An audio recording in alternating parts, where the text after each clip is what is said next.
네, 지금 우리 하나님 말씀 보시겠습니다. 신명기 30장 15절로 20절 말씀 보시겠습니다.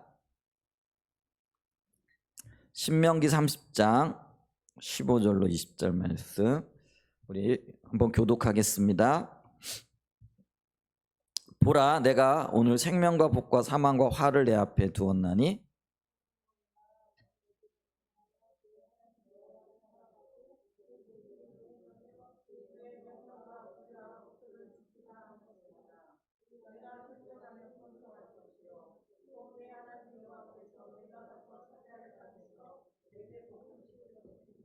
그러나 내가 만일 마음을 돌이켜 듣지 아니하고 유혹을 받아 다른 신들에게 절하고 그를 섬기면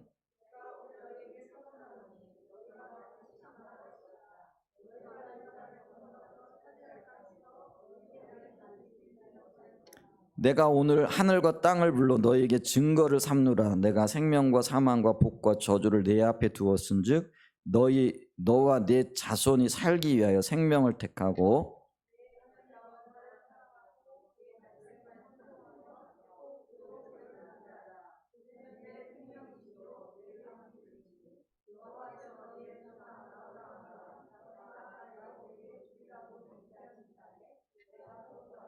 아멘. 이 말씀을 토대로 성경이 말하는 복이라는 주제를 가지고 좀 말씀을 나누기를 원합니다. 우리는 주일날 아침에 이 거짓 신앙에 대해서 지금 말씀을 나누고 있죠. 이 거짓 신앙이라는 거는 신앙이 아닌데 신앙처럼 보이는, 쉽게 말하면 가짜 신앙을 가리켜서 거짓 신앙이라 이렇게 얘기를 하죠. 근데 이 거짓 신앙이 왜 우리의 지금 이야기의 주제가 되어지느냐 하면요, 신앙이 아닌 것인데 신앙인 것처럼 알고 붙들고 있게 되어지면 그 신앙의 열매가 없고 생명이 없게 된다는 거죠. 그러면서 이런 어떤 현상이 나타나느냐면, 그게 신앙인 줄 알고 거기에 열심을 다했는데 나중에 보면은 거기에 아무런 열매도 아무런 생명도 아무런 상급도 없게 되어지는 아주 비극적인 결말을 맞이하게 되어질 수밖에 없다라는 것이죠. 그런데 이 거짓 신앙 혹은 잘못된 신앙, 가짜 신앙에는 특징들이 있는데, 그 특징들이 뭐냐면은요, 율법주의고 기복주의고 인본주의로 나타난다라는 거죠. 우리가 이 말을 들으면 율법주의는 나빠, 기복주의도 나쁘고 혹은 인본주의도 나쁘다라는 건 알고 있는데, 그런데 문제는 뭐냐면은요, 나쁘다라는 건 아는데 우리 자신도 모르게 그런 신앙 가운데 있더라는 거죠. 왜? 그게 참된 신앙으로 생각하고 오해하고 있기 때문에 그렇다라는 거죠. 그러기 위해서 그렇다면 우리가 이 그 율법주의가 뭔지, 이 거짓 신앙들의 특징들이 뭔지를 자세히 알고 있어야 된다라는 것이죠. 그랬을 때 이 율법주의라는 건 뭐냐면은 나의 종교적인 행위를 가지고 하나님 앞으로 나아가는 거예요. 그래서 내가 열심히 기도했으면 이 기도 때문에 하나님 내 기도를 들어주신다라는 생각을 가지는 거죠. 여러분, 그게 어떤 면에서 보면 맞는 것 같아요. 내가 열심히 노력하고 열심히 기도하고 열심히 헌금하고 열심히 봉사했으니까 하나님은 나에게 은혜를 주시는 거야, 주실 거야 생각을 한다라는 거죠. 근데 그건 우리의 생각이에요. 그리고 그건 인간적인 방법이고 어떤 면에서는 우리가 인지상정이라고 그러죠. 그래서 인간적인 방법은 인간에게 통하게끔 되어져 있어요. 근데 인간적인 방법이 하나님 앞에도 통하느냐? 그렇지 않더라는 거예요. 왜냐하면 하나님은요, 하나님이 우리와 교통하고 교제할 때 정해놓으신 방법이 있고 규칙이 있더라는 거죠. 그래서 그 규칙과 방법을 따라 행하게 되어질 때에 하나님이 우리에게 은혜를 베푸시는 거예요. 그럼 하나님이 정해놓으신 규칙은 뭐냐면요, 십자가를 통해서 내게 오라는 겁니다. 인간의 노력과 인간의 수고와 인간의 방법이 아니라 내가 정해놓은 방법은 뭐냐? 그게 예수 십자가라는 거예요. 그 십자가를 통해서 내게 올 때 내가 그 십자가를 보고, 쉽게 얘기하면은 예수님의 십자가를 우리가 이렇게 피로 상징하기도 하잖아요. 그래서 오늘 우리가 성찬을 할 때 이 예수님의 피를 먹는 거잖아요.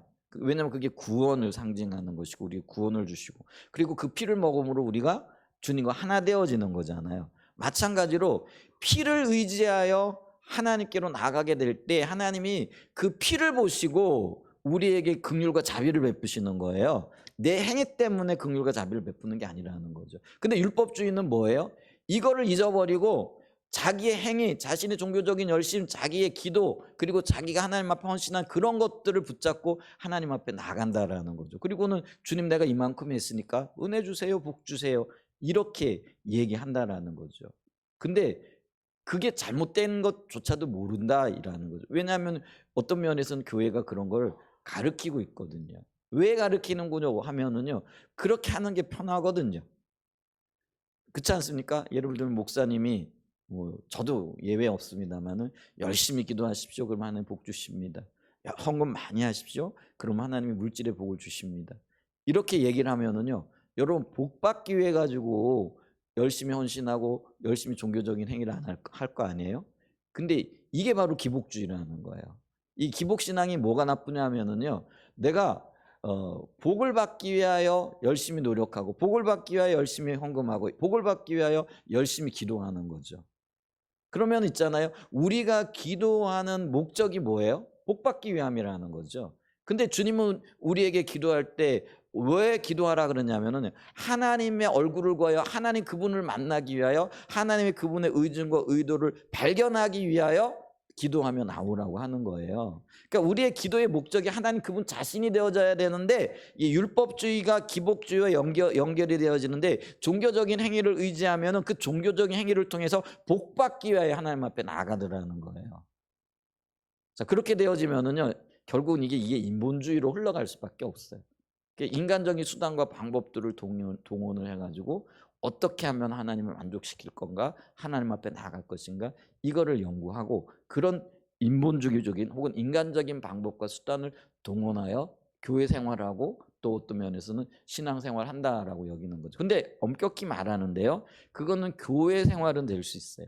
근데 하나님이 원하시는 신앙생활은 되어지지 않더라라는 것이죠. 근데 이게 지금 가짜 신앙인 거예요.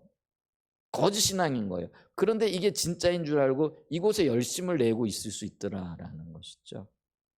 그래서 이게 문제가 되어진다라는 거죠. 그래서 우리가 지금 거짓 신앙을 다루고 있는데 그러면서 율법주의를 좀 집중적으로 다루어 봤어요. 근데 이 율법주의가 아까도 말씀드렸지만 종교적인 행위를 의지하여 하나님 앞에 설려가는 자세인데, 근데 내가 이 율법주의에 빠져 있는지 빠져 있지 않는지 잘 모르거든요. 그럼 열매를 통해서 그걸 알 수 있다라고 얘기를 했잖아요. 그럼 내 삶에서 지금 신앙적인 열매 혹은 인격적인 열매, 오는 삶의 열매들을 보게 되면은요, 이게 하나님이 원하시고 하나님이 맺기 원하시는 그런 열매들인가, 아니면은 하나님과는 상관없는 열매들이 맺혀지는가, 이걸 보고 내가 지금 율법주의에 빠져 있구나, 더 나아가 거짓 신앙에 빠져 있구나, 이거를 볼 수 있다라고 말씀을 드렸죠. 그러면 우리의 삶에 지금 어떤 열매가 맺혀지고 있는가? 예를 들면 영적인 우월감 혹은 상습적인 죄책감, 이게 지금요 있을 수 있다라는 거죠. 영적인 우월감은 뭐예요? 나 기도 많이 해. 나 열심히 교회 나가고 있어. 나 헌금 많이 하는 사람이야. 이게 말은 안 해도요, 내 생각에 그것이요, 다른 사람과 비교해 가지고 우쭐해지기도 하고요. 그리고 야, 나 저 사람보다 낫지, 이런 생각을 하는 거죠. 여러분, 좀 표현이 그런데요, 하나님 앞에 헌금 많이 하시고 나면은 기분이 좋아요, 안 좋아요? 좋죠. 안 좋으세요? 근데 그 좋은 이유가 뭐예요?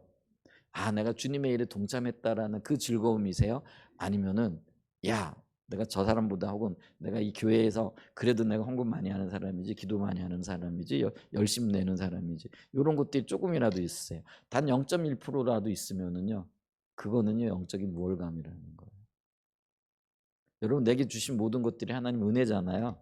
그리고 은혜로 주신 것 주님이 다 나를 위해 쓰게 하셨어요. 근데 그곳에서 구분해 가지고 하나님 앞에 드리고, 이게 큰 기쁨이잖아요. 아멘. 그 기쁨을 누릴 수 있는 은혜가 있으시길 축복합니다.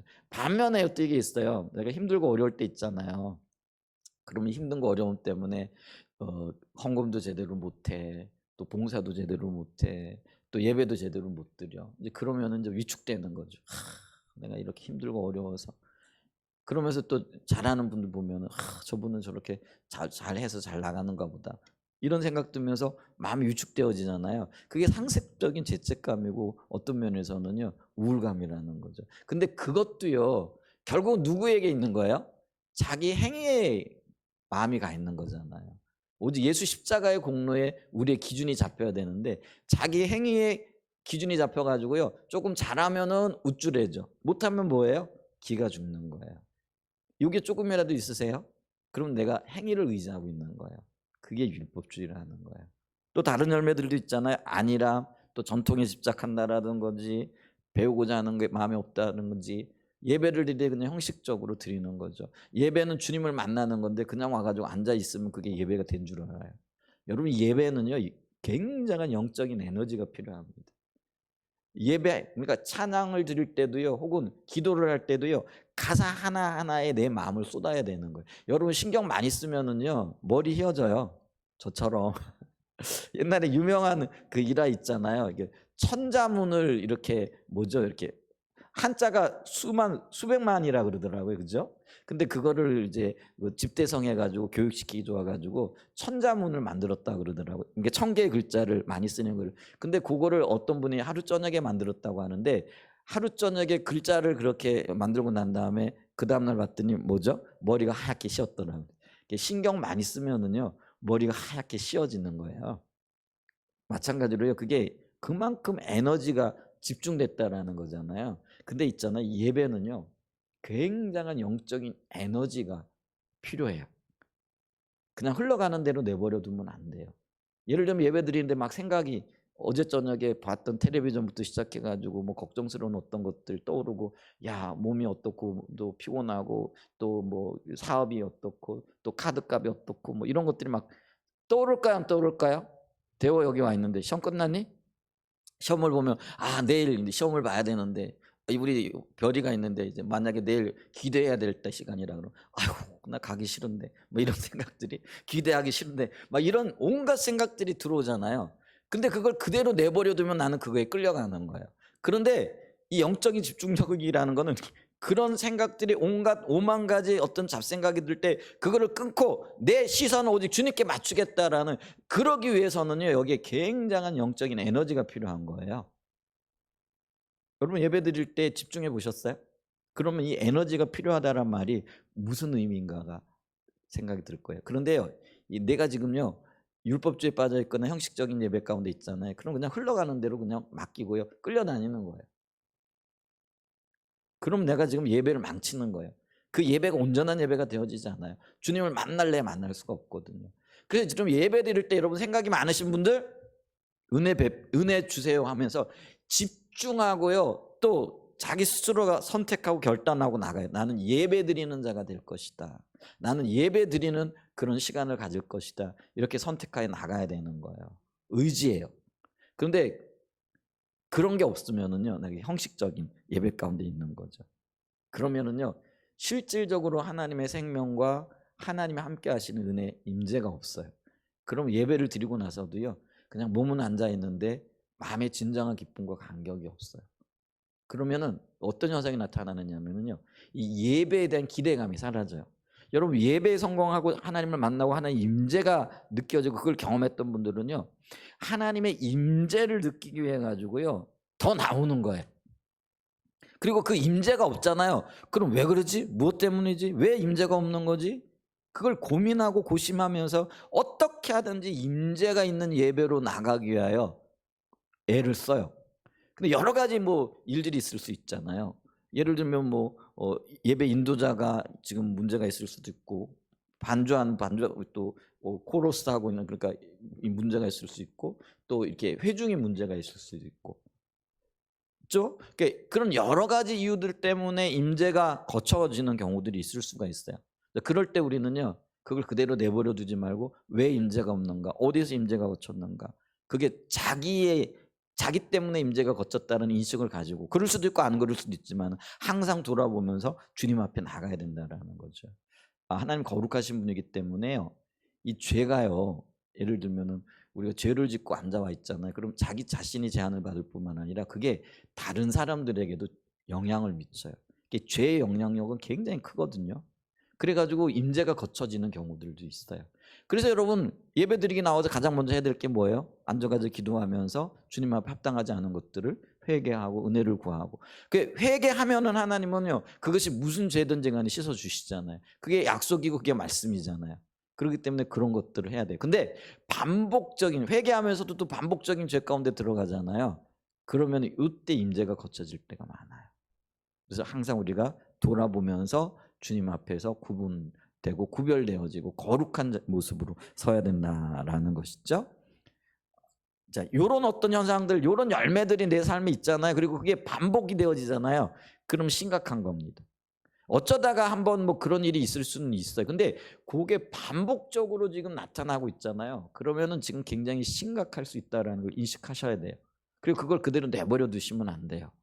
그럼 그게요, 지속적으로 내 삶에 영향을 미치면 내버려 두면은 그게 습관이 되어지고요, 그게 안일함으로 나가게 되어지는 거죠.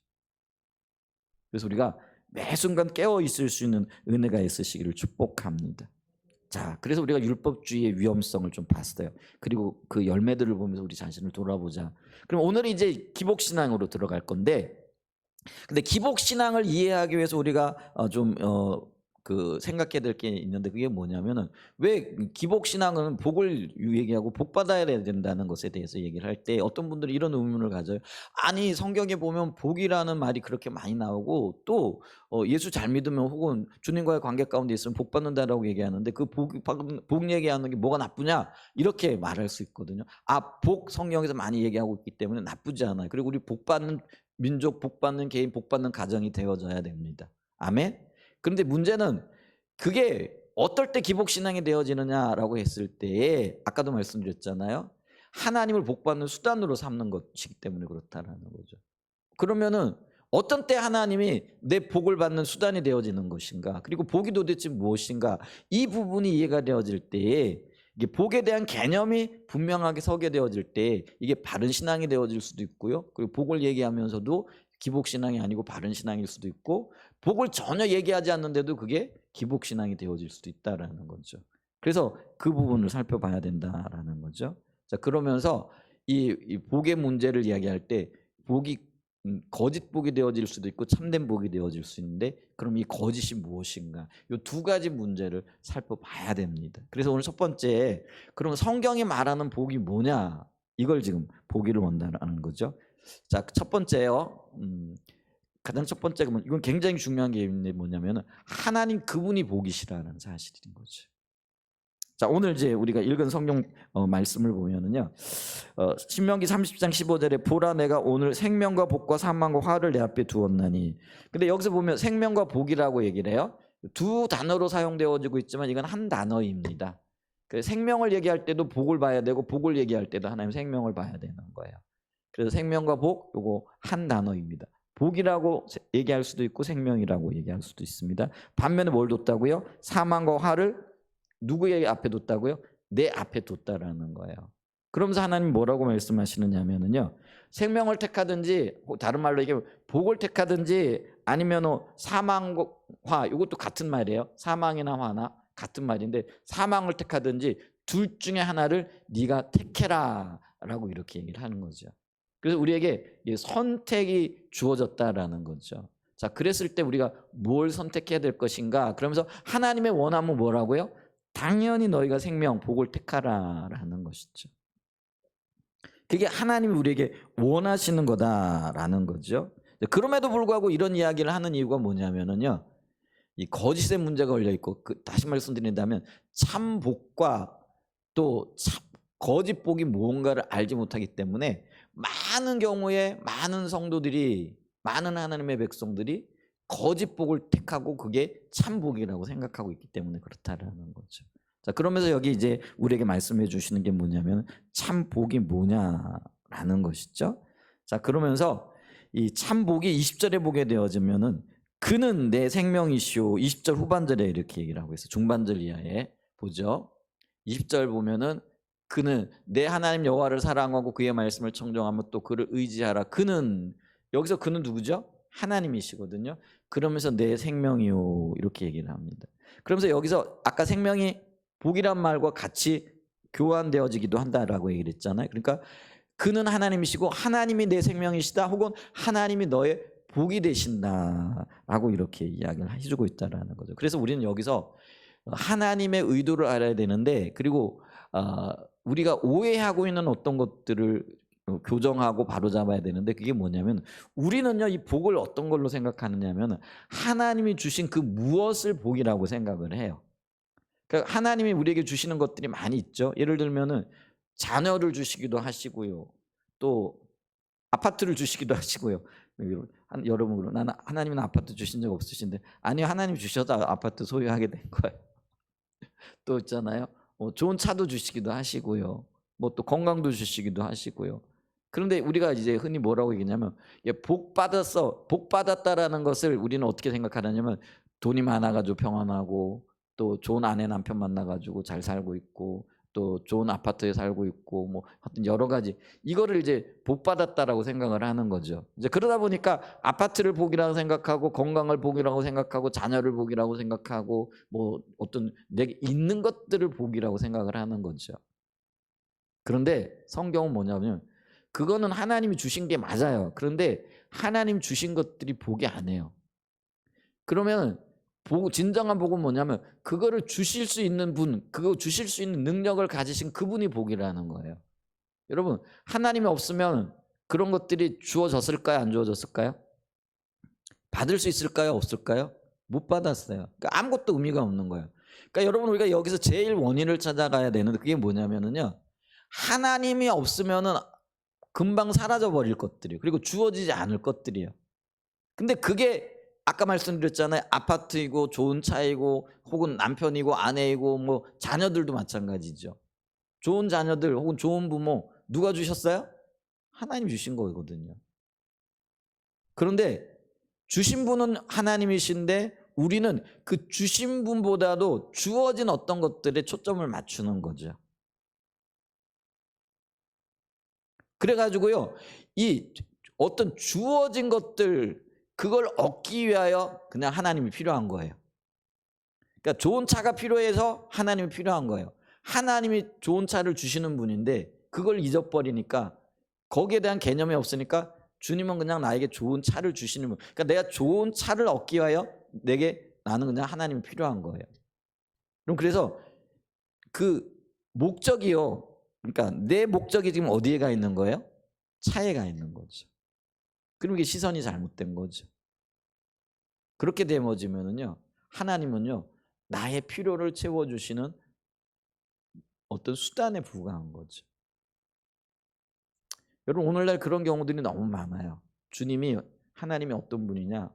나를 잘되게 해주시기 위한 어떤 수단이라는 거죠.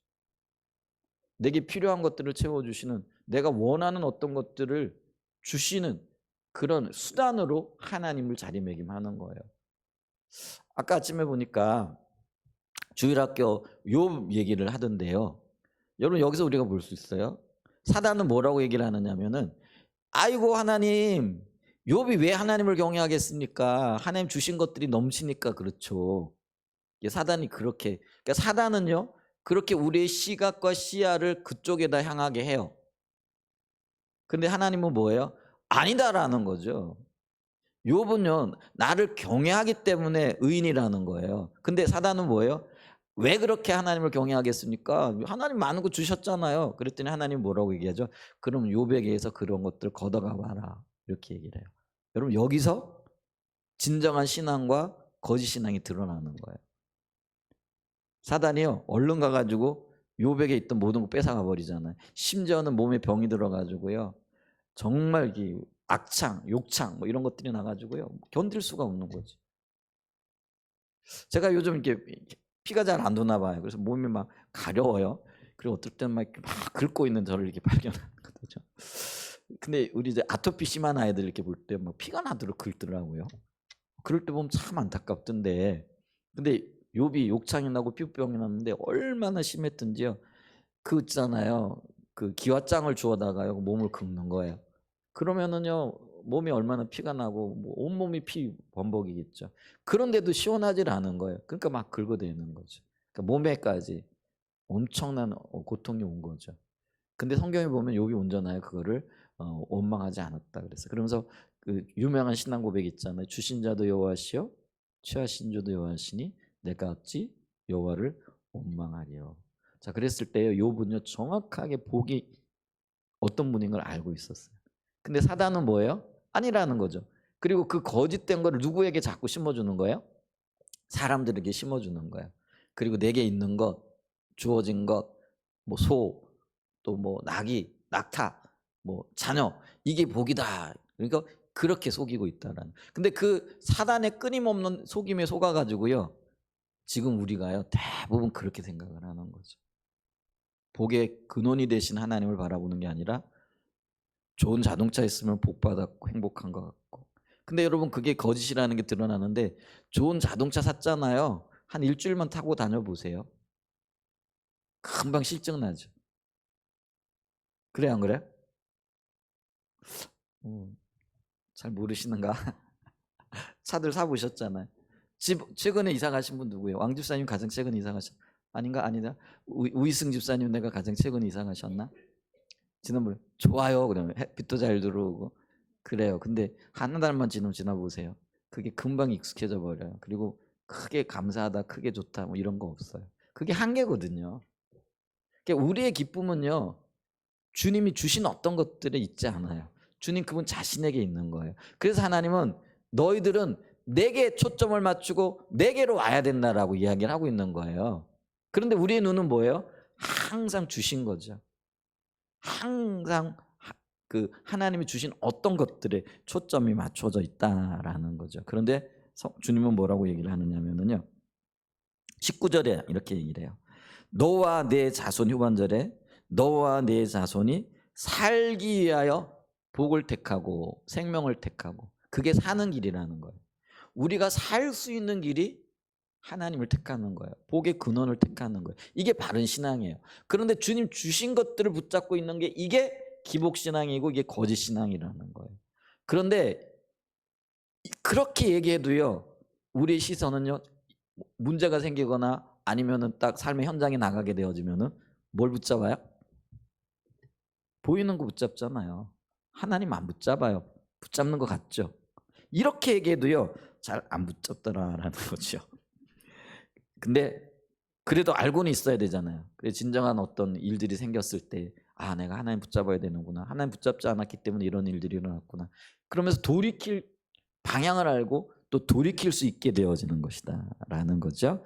그래서 성경은요. 하나님 그분이 복이다. 그분 자신이 복이다. 피를 토하는 심정으로 말씀하고 계시고 그러기 때문에 너희가 나를 택해야 된다. 생명을 택해야 된다. 복을 택해야 된다. 이렇게 얘기를 하죠. 그러면서 이 복을 택하는 길 그거를 16절에 이렇게 얘기를 해요. 하나님 여호와를 사랑하고 또 모든 길로 행하고 명령과 규례를 지키고 이런 것들이죠. 그래서 우리가 그 길로 나가야 될 줄 압니다. 그래서 이 하나님의 원함은 우리가 생명과 복, 하나님 그분 자신을 택하기를 원하신다라는 거죠. 그래서 하나님께서는 우리에게 두 번째로 굉장히 중요한 영적인 법칙을 주셨는데 그걸 우리는 황금률이라 이렇게 얘기를 한다는 거죠. 근데 이 법칙은요 성경 전체를 통해서 아주 중요하게 흐르고 있는 법칙인데 그게 뭐냐면은요 내가 하나님을 택하면은 그게 하나님이 나와 함께 하시는 그러는 거죠. 그게 뭐가 그렇게 중요하냐? 아니요. 이게 굉장히 중요한 법칙이에요. 그래서 내가 하나님을 택하면은 그게 하나님이 나와 함께 하시는 이유가 되어지고 원인이 되어진다는 거죠. 근데 반면에 내가 하나님을 버리고 하나님을 예를 들면 있잖아요. 하나님 그분을 택한 게 아니라 하나님 주신 어떤 것들에 초점을 맞추게 되어지면은요. 하나님 나를 버리신다는 거예요. 여러분 보세요. 광야 이스라엘 백성들이 그들이 원했던 게 뭐예요? 고기, 마늘, 양파, 뭐 또 뭐예요? 물. 뭐 이런 것들만. 근데 이런 것들은 하나님이 주시는 것들이잖아요. 주신 것들이잖아요. 근데 그들의 관심이 40년 동안 여기에 머물러 있는 거예요. 그냥 어떻게 하면 하나님 주신 것들. 그랬더니 나중에 어떻게 되어져요? 그들이 다 하나님으로부터 징계와 심판의 대상이 되어버려요. 이게 무서운 거예요, 여러분. 근데 여러분 한번 보세요. 그때 이스라엘 백성들이 60만 명이라 장정들만 60만 명이라 그랬거든요. 근데 그 장정들 60만 명 중에 두 사람만이 하나님을 택했어요. 그가 누구예요? 여호수아 갈렙이에요.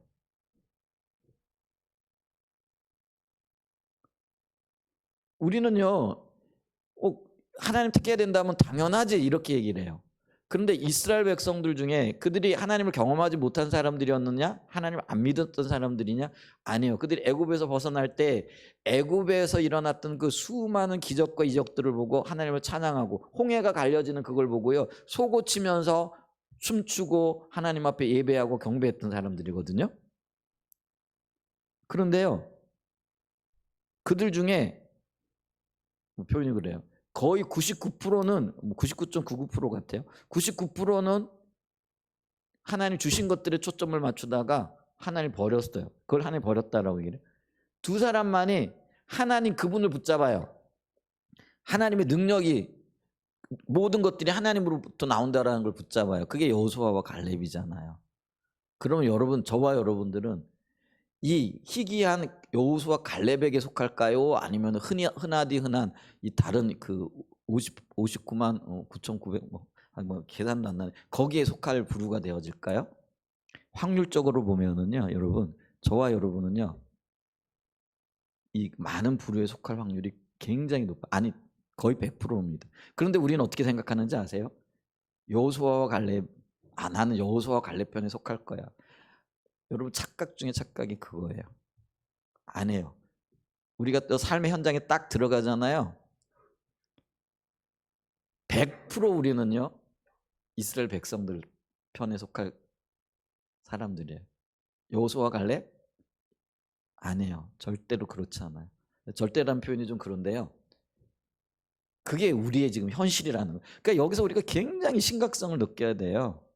확률적으로 볼 때나 우리는 이게 여호수아와 갈렙이 하나님을 택했기 때문에 우리도 그럴 거라 생각하죠. 진짜 천만의 말씀입니다. 우리가 삶의 현장에 딱 가보고 그 현장에 서잖아요. 여호수아와 갈렙은 잊혀져야 돼요. 진짜 희귀종이에요. 표현이 좀. 그렇기 때문에 믿음이 사람이 되는 거예요. 그래서 우리가 이 자리 서기 위하여 몸부림쳐야 되는 거죠. 그냥 주어지지 않아요. 그 심각성을 좀 돌아볼 수 있는 은혜가 있기를 축복합니다. 그래서 이 하나님 편에 서면 하나님이 함께 하시는 거예요. 반대로 이스라엘 백성들처럼 하나님 반대편에 서게 되면 하나님 버리는 거예요. 그래서 하나님은요, 제발 좀 내 편에 서라 이렇게 얘기를 해요. 내 편에 서는 걸 함께 한다 이렇게 얘기를 해요. 그래서 우리가 몇 구절 성경을 보면 역대하 15장 2절이죠. 제가 여러 번 이 구절들을 읽었을 거예요. 한번 들어보시길 바랍니다. 그가 나가서 아사를 맞아 이르되 아사와 및 유다와 베냐민의 무리들아 내 말을 들으라. 너희가 여호와와 함께하면 여호와께서 너희와 함께하시. 너희가 누구와 함께하면은요, 이 함께한다는 말은 다른 말로 하면 여호와를 택하면 이런 표현이 될 수도 있어요. 아까 너희가 뭘 택하라 그랬어요? 생명을 택하라, 하나님을 택하라 그러죠. 하나님과 함께한다라는 건 하나님을 택하여 선다라는 그런 의미인 거죠. 그런데 그렇게 생각하고 말씀을 보면 너희가 여호와와 함께하면 여호와께서 너희와 함께하실지라. 너희가 만일 그를 찾으면 그가 너희와 만나게 돼. 여기서 있잖아요. 찾는다라는 게 함께한다라는 말이 또 같은 말인 걸 보게 돼요. 그러니까 우리가 하나님을 찾는 것, 그게 하나님을 택하는 거고 하나님과 함께하는 거다. 이걸 지금 이야기하는 거죠. 그래서 만일 그를 찾으면 그가 너희와 만나게 되시려니와 너희가 만일 그를 버리면 그도 너희를 버리시리라. 말라기 3장 7절에 보면은요, 만군의 여호와가 이르노라 너희 조상들의 날로부터 너희가 나의 규례를 떠나 지키지 아니하였도다. 그런즉 내게로 돌아오라 그리하면 나도 너에게 돌아가리라. 여기서는요, 하나님께로 돌아오는 것을 택한 걸로 얘기를 합니다. 그리고 그게 바로 하나님이 함께 하시는 거라는 거죠.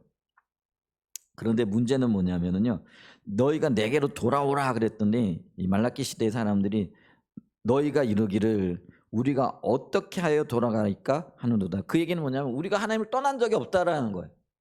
아니, 떠난 적이 없는데 우리가 어디로 돌아가란 말입니까? 지금 이 이야기를 하고 있는 거예요.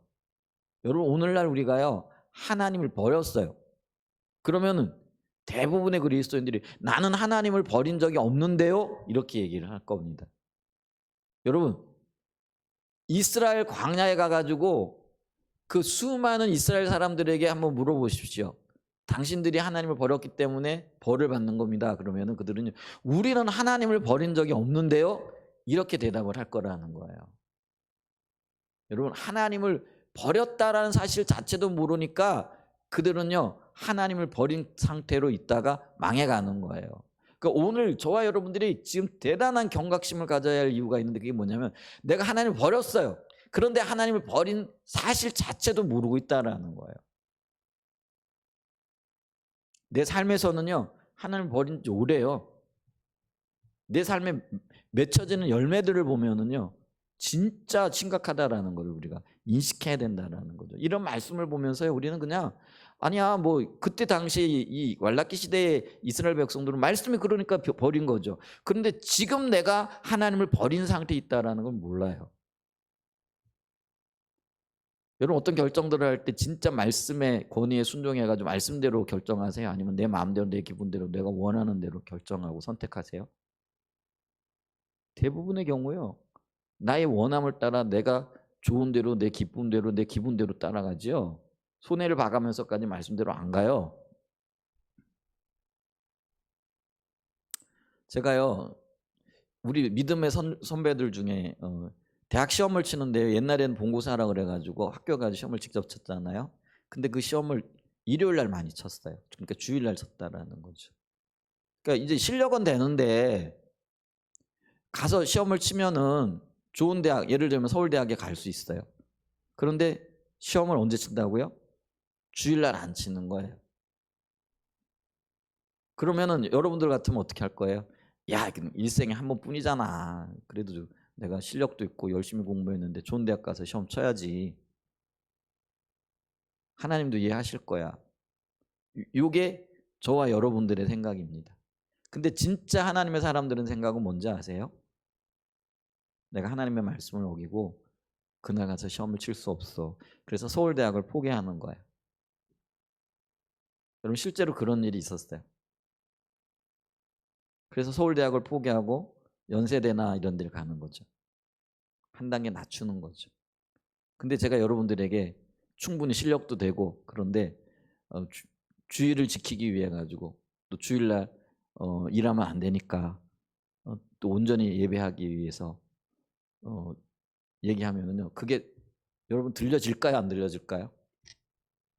들려지세요? 안 들려지세요? 많은 경우요, 안 들려져요. 그러니까 우리가 뭘 선택하느냐 보면은요, 그게 결정나요. 제가요, 부산에 이렇게 교육 전도사를 있을 때 그 교회에 이렇게 건축업을 하는 집사님이 계셨어요. 그때 이제 그 빌라 같은 거 지어가지고 분양하는 그런 이제 건축업을 하는 분인데요. 근데 이분이 예수를 믿었어요.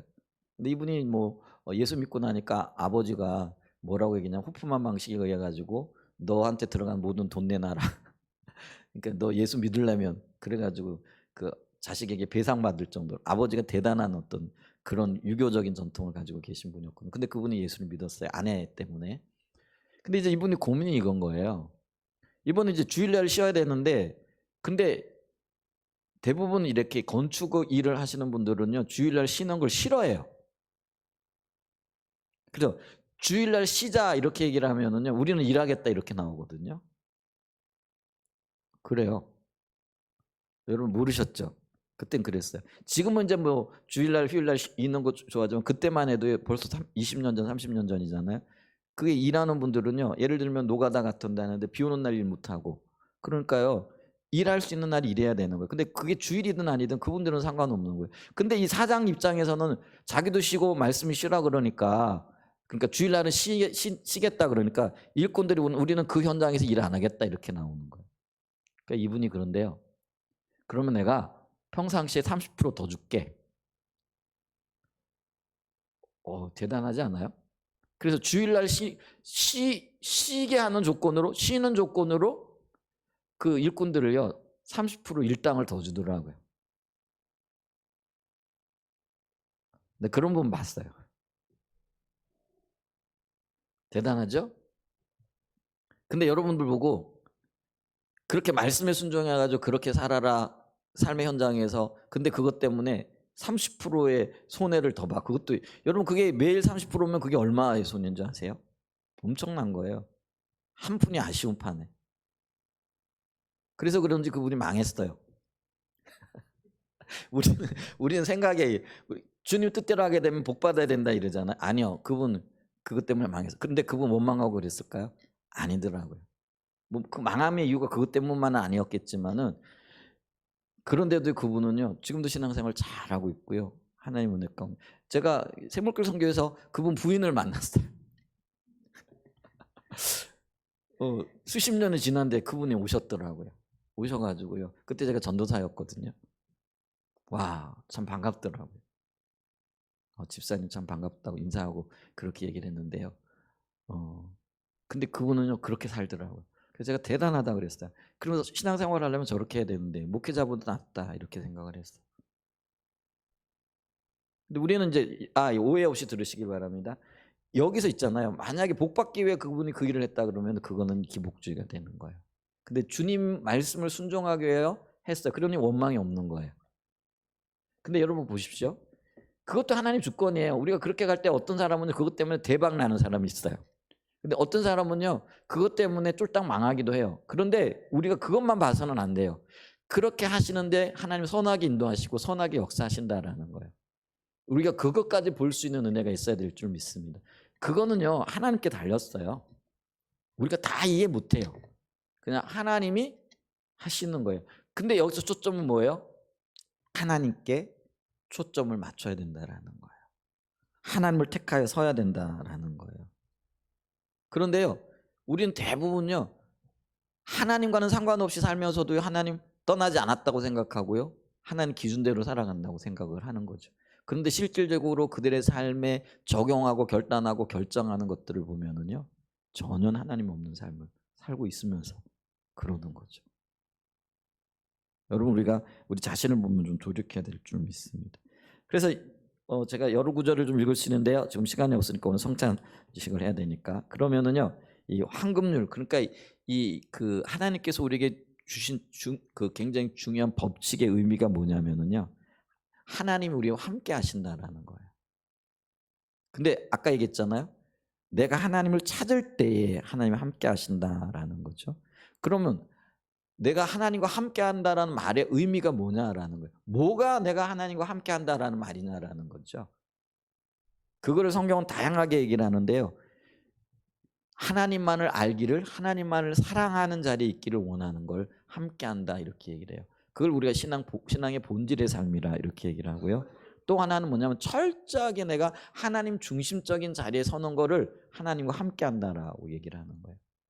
여러분 하나님 중심적으로 살아간다라는 거 쉬운 것 같죠?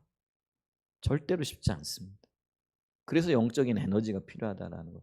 깨어 있어야 되고요. 주님 찾아야 된다라는 의미가 바로 그렇다라는 거예요. 그럼 또 하나님과 함께 한다는 말은 의미가 뭐냐면 하나님의 주권적인 통치 앞에 나의 자신을 내려놓는 걸 의미하는 거예요. 여러분 내 삶을 다스리시는 분이 하나님 맞으세요? 아멘이세요? 쉽게 아멘을 못하네. 이게 참 쉽지 않은 거예요. 여러분 내가 정말 하나님의 주권적인 통치 안에 들어간다 그러면은요 아까 그분은 이런 생각이 있는 거예요. 자기가 사장이니까 일꾼들이 일한다 그러니까 그냥 일하라 그러고 자기는 와서 예배 드리면 되잖아요. 근데 그분의 양심이 그거예요. 아니 하나님이 그게 성경에 보면 있잖아요. 짐승들도 쉬게 하라 그랬거든요. 구약에는요. 여러분 주인은 쉬고 짐승은 일하라 이거 아니에요. 안식일을 지킬 때 어떻게 하라는 거예요?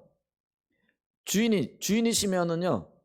짐승들도 쉬게 돼 있는 거예요. 그리고 노비들도 쉬게 돼 있는 거예요. 그들도 쉬게 해줘야 되는 거예요. 그게 주인의 의무인 거예요. 근데 이분이 이걸 깨달은 거예요. 그러면서 그들이 일하겠다고, 왜냐면 자기들은 돈이 더 필요하다라는 거예요. 그런데 말씀은 뭐라는 거예요? 주인도 쉬지만은 주인 밑에 있는 짐승들도 쉬어야 되고 일꾼들도 쉬어야 되는 거예요. 그러니까 오히려 그 손해를 감수하고요. 그렇게 하는 거예요. 여러분 이게 하나님의 주권 앞에 서는 삶인 거예요. 눈앞에 보이는 작은 이익을 따라가는 게 아니라는 거예요. 그래서 이게 주님 주권적인 통치 앞에 선다라는 게 결코 쉬운 게 아닌 거죠.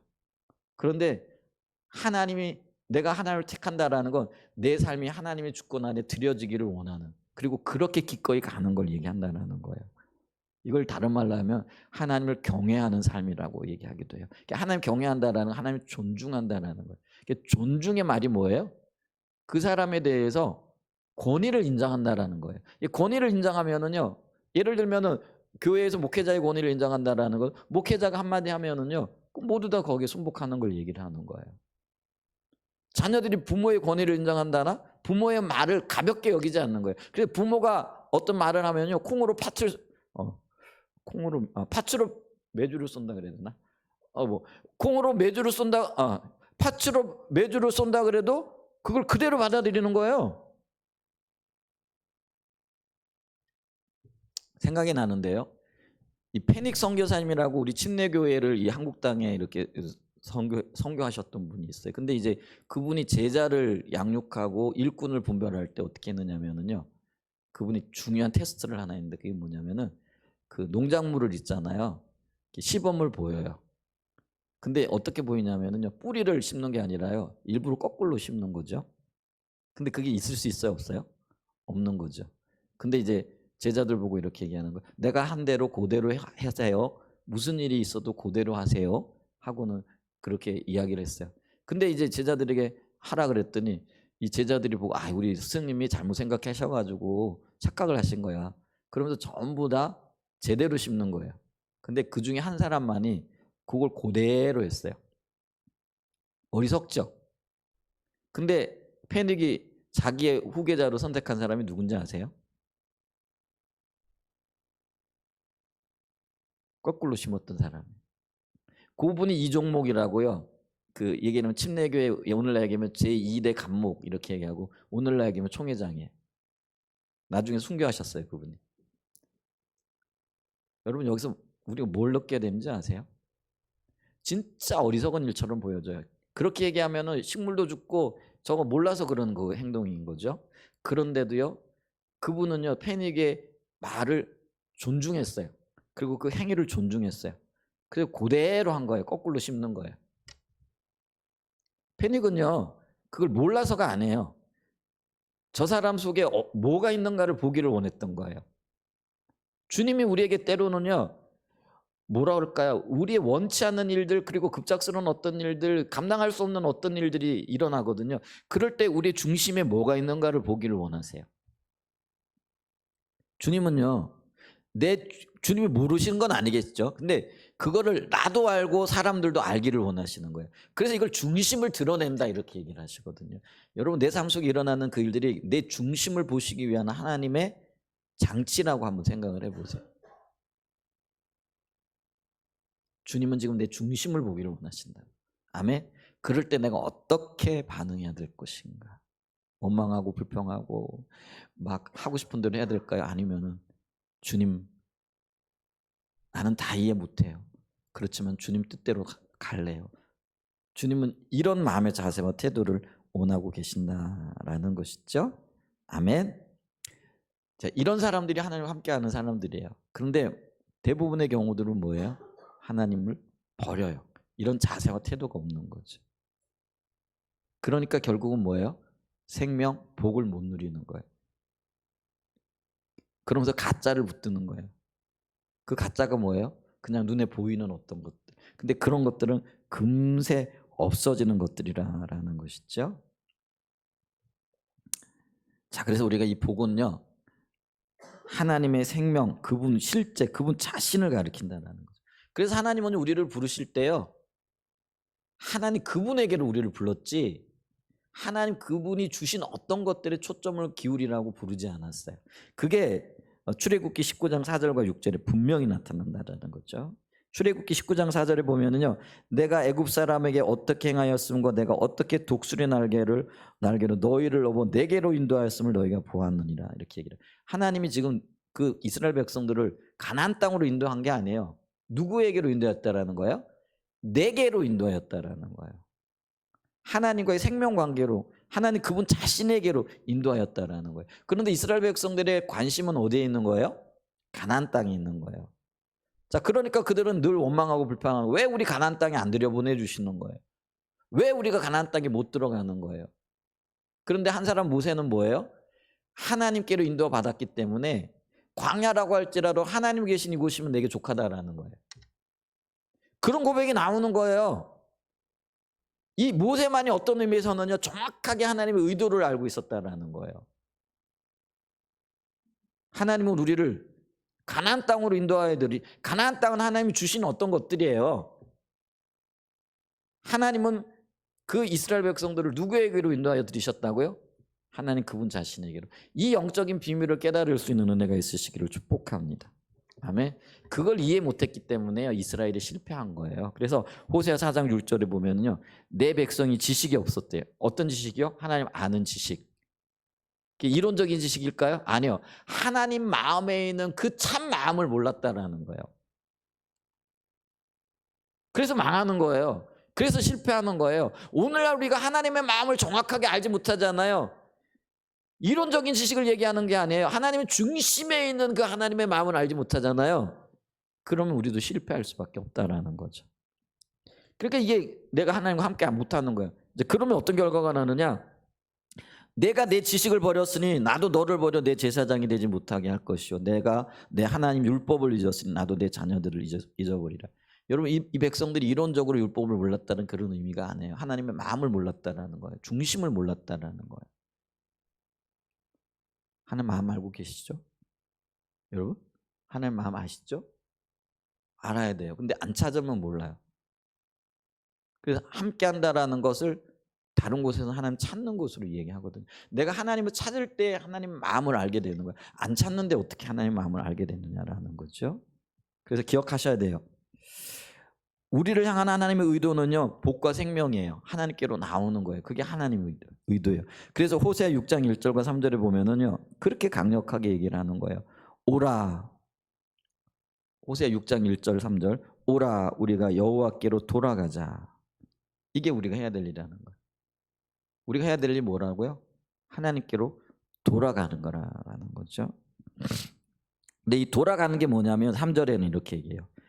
3절에 그러므로 우리가 여호와를 알자. 힘써 여호와를 알자.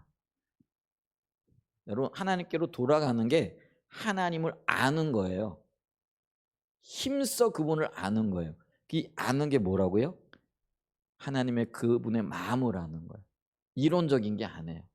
인격적인 관계를 알고, 인격적인 관계를 할 때 우리가 그렇잖아요. 관계 속에서 교제하면서 그 사람의 마음을 알잖아요. 그게 인격적인 관계, 주님을 아는 거예요. 그렇게 알게 되어질 때 새벽빛이 내일 여러분 해가 동쪽에서 뜬다라는 거 알고 계시죠? 그 변함없는 진리잖아요. 진실이잖아요. 그렇듯이 하나님이 어김없이 새벽빛처럼 우리에게 오실 거라는 거예요. 생명으로 함께 하실 거라는 거예요. 그래서 땅을 적시는 늦은 비와 그래서 이스라엘 백성들은 이른 비와 늦은 비가 임해요. 그러니까 이른 비는 파종하기 위해서 늦은 비는 추수하기 직전에 오는 거예요. 근데 하나님께서 항상 그 백성들에게 이른 비와 늦은 비를 주심으로 하나님이 함께 하신다라는 걸 보여주셨거든요. 근데 하나님께서 우리에게 함께 하신 그 현상들, 열매들 주시겠다라는 거죠. 여러분 그래서 우리가요 하나님 그분이 복이라는 것을 인식할 수 있는 그거를 아는 게 실제로 아는 게 굉장히 중요해요. 이걸 실제로 알아야 그분만을 바라볼 수 있는 거예요. 근데 우리가 그걸 모르니까요 엉뚱한데 자꾸 시선이 가는 거죠. 시선을 돌이켜 주님 그분께 초점을 맞출 수 있는 은혜가 있으시기를 예수님의 이름으로 축복하고 축원드립니다. 아멘. 제가 좀 마음이 바쁘네요. 성찬식을 해야 되니까. 우리 왕집